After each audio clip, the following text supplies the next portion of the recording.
So the Greek gods were real, they just aren't what you think. They were fallen angels, and I'm about to prove to you that they were fallen angels and that the Bible is true. Let's get into it. When I first heard about the story of Medusa, what is that?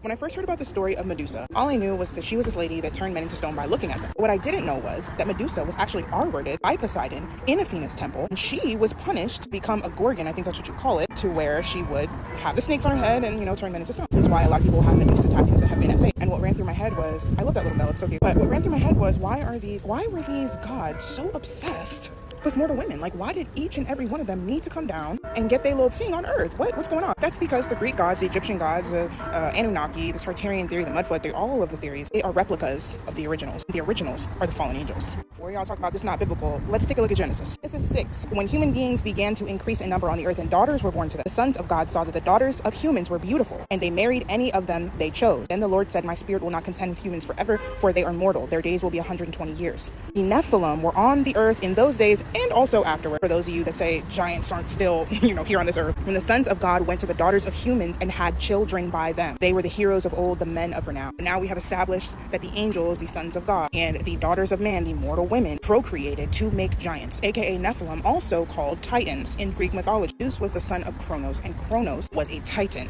Titan meaning giant. Kronos' parents were Uranus and Gaia. Uranus representing sky and Gaia representing earth. The sons of man being the sky, the daughters of man being earth. Uranus was the man, Gaia was the girl. Uranus represented sky, Gaia represented earth, and they had together Kronos, a Titan. The sons of God and the daughters of man came together and had Nephilim, aka Titans, aka giants.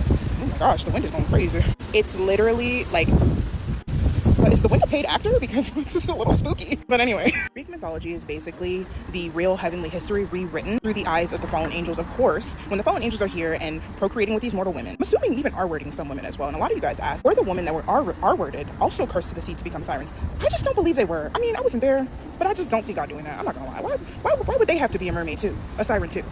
Anyway, yeah, the fact that centaurs and satyrs are so prevalent in Greek mythology and the fallen angels also practice miscegenation, mixing the DNA of humans and animals, it's clear to see what's really going on. It's not even getting into the flood of Deucalion, which is basically a flood that was sent by Zeus to punish mankind for its wickedness, just like God sent the flood to punish mankind for its wickedness, thus telling Noah and his family to get on the boat, make the ark, get on the boat, and survive. It's all a replay. It's all a replay. So yeah, y'all, the moment that I realized that all of these other deities, gods and stuff were actually just fallen angels trying to deceive the masses into thinking that they are the most high, everything makes sense to me, like literally everything. So always, y'all, make sure you like, follow, comment down below what else you want to get into, because I'm loving this series.